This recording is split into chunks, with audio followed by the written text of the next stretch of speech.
They dismantled the state and they pretend that that state is over, but that state has a continuity because we have very patriotic forces in Iraq.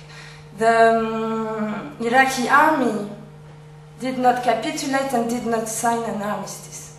The Iraqi army went underground and has continued for the last 5 years and a half to struggle to defend the sovereignty of Iraq. And it's still the sovereign army of Iraq.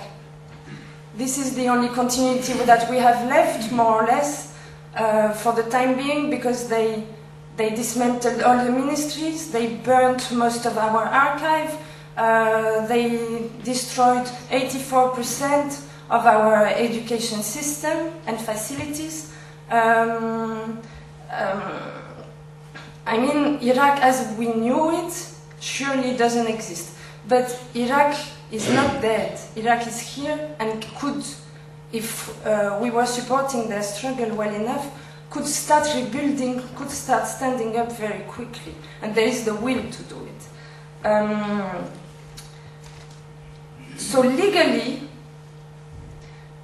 if this invasion was illegal, and it's what Kofi Annan managed to say a little late, then everything that derives from this invasion is illegal and cannot be made legal.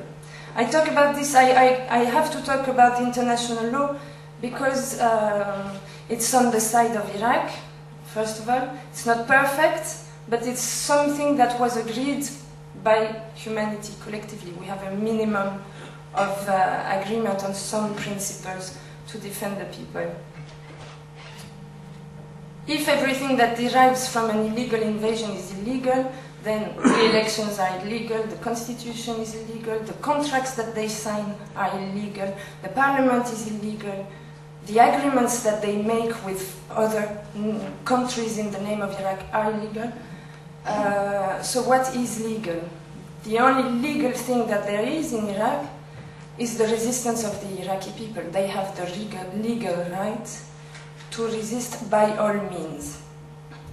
And it's not an opinion, it's law. It's not my opinion, it's law. They do resist by all means, and resistance, I finally understood, is a question of situation. So, an elderly woman cannot take up weapons. A young man can more easily take weapons. The Iraqi army was experienced, we had many wars, and did decide and probably planned ahead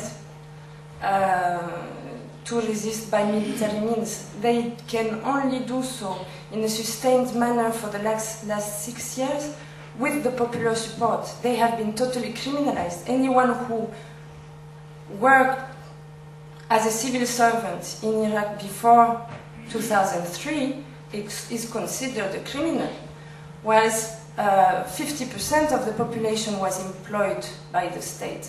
So we should, what can we do with it? They've already pushed 20% into being refugees. What is the limit? To what extent will they go?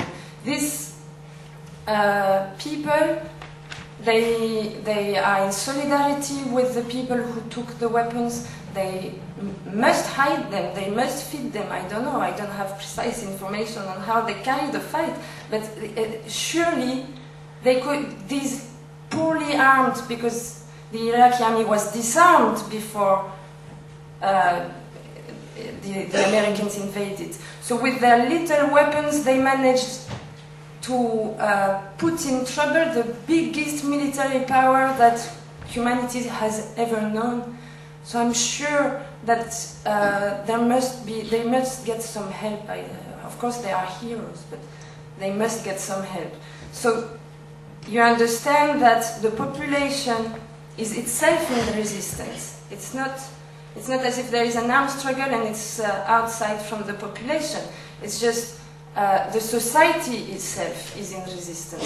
Some write, some paint, some speak out, some carry weapons. and they are in solidarity, they have the same goal. They want to liberate Iraq, they want to be sovereign, they want to have the right to decide what will be their future.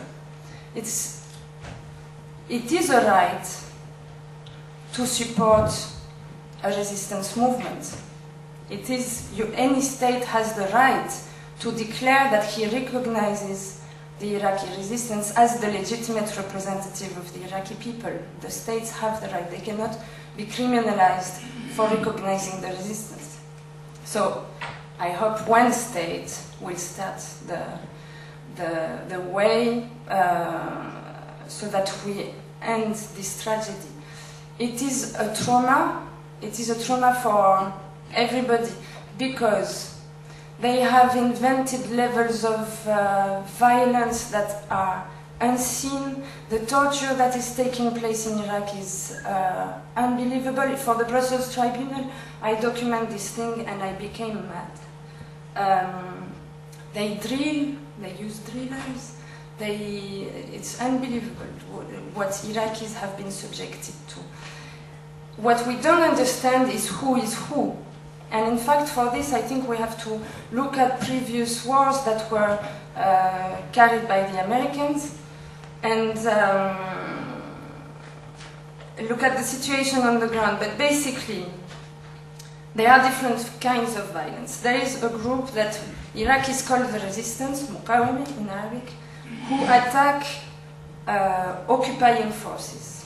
And some of them, not all, attack also the tools, the military apparatus that the occupation has created to serve its own goals. So the new army and the new police.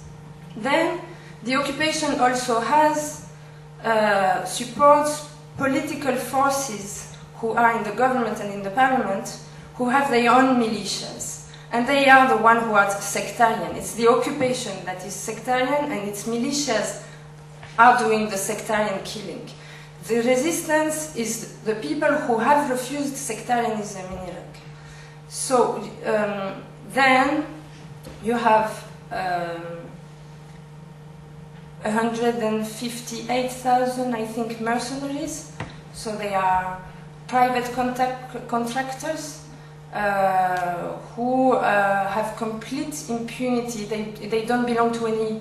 They cannot be prosecuted in front of any court. Not in the United States, not in Iraq, not in the International Criminal Court.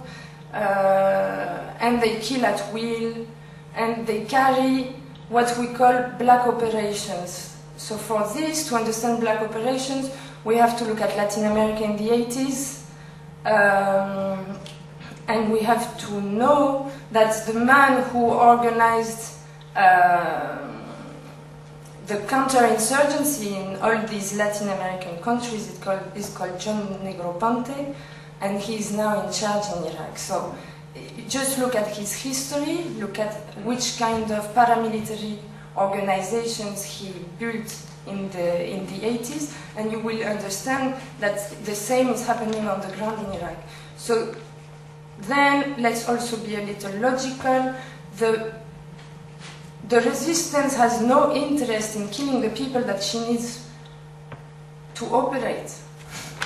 If you alienate yourself from the civilian population, if you kill the civilian population, you will not have popular support. It's just as basic as this.